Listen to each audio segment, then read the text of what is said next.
Abakulembeze mbitongole ebyenjawulo mulina ab'ebyokwerinda balabuddwa obuteetantala kwenyigira mu nteekateeka ez'okuwandiisa abantu abagala okwegatta ku ggyekkuma byalo oba lite LDU okugenda mu maaso mu bitundu by'eggwanga Uganda ebyenjawulo.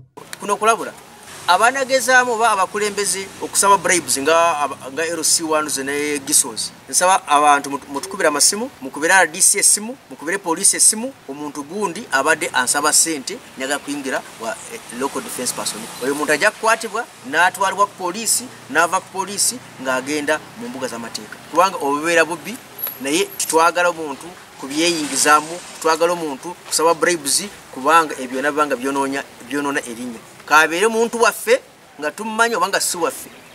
Okulabula kuno kuvudde eri omwogezi w'ekibinja ky'eggye UPDF ekisooka Major Charles Kabona bw'abadde ayanjulira bannamawulire enteekateeka y'okuwandiisa abaneegatta ku ggye lino ng'omuwendo gw'abantu omutwalo mulamba be basuubirwa okwetaba ku ggye lino. Recruitment y'abantu kuyingira local defense personnel oba recruitment ya kuyingira amagye oba ebitongole bya gavumenti byonna eba free of charge. Ono asinze ku kitebe kya district Wakiso enkya ya leero ng'ategeeza nti okwawukanako n'emirungi emirala okuwandiisa abasirikale kuno kukoleddwa ku yafesi za RDC nga bayambibwako ne DISO olw'ekirwadde ekyalumye Mamawuggwe.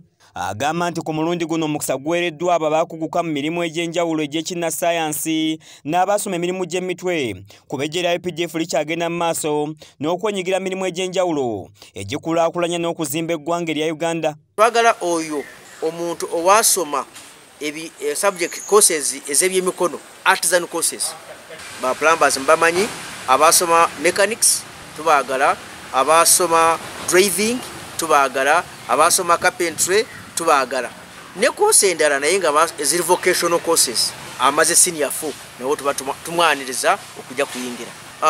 Twagala naba abasoma senior 6 nabo tubaaniriza, nabo tubaagala abasoma senior 6 naye nga basoma combination ki. Twagala aba senior 6 babe basoma combination eza sciences. Ono alambuludde ne ku bantu abakkirizibwa okwegatta ku ggye lino omuli abalina empisa nga kigendereddwamu okukuuma ekifaananyi kya UPDF nga bo abafumbo n'abalina abaana babasabye nti tebatawaana kwetaba mu nteekateeka eno nga bw'alambulula. Ey'okwerinda eby'emirimu yagala omuntu obe very responsible kubanga babanga bakuwa obuvunaanyizibwa bungi.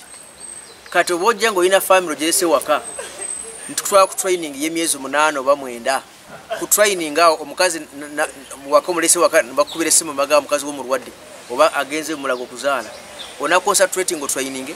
Wabula asabye abakulembeze b'ebitundu okubawa abaana ab'empisa kwabajja kukuuma bo nga n'olwekyo kibi abamenyi b'amateeka ate okutendekebwa obukodyo bwe bayinza okweyambisa mu kumenya amateeka.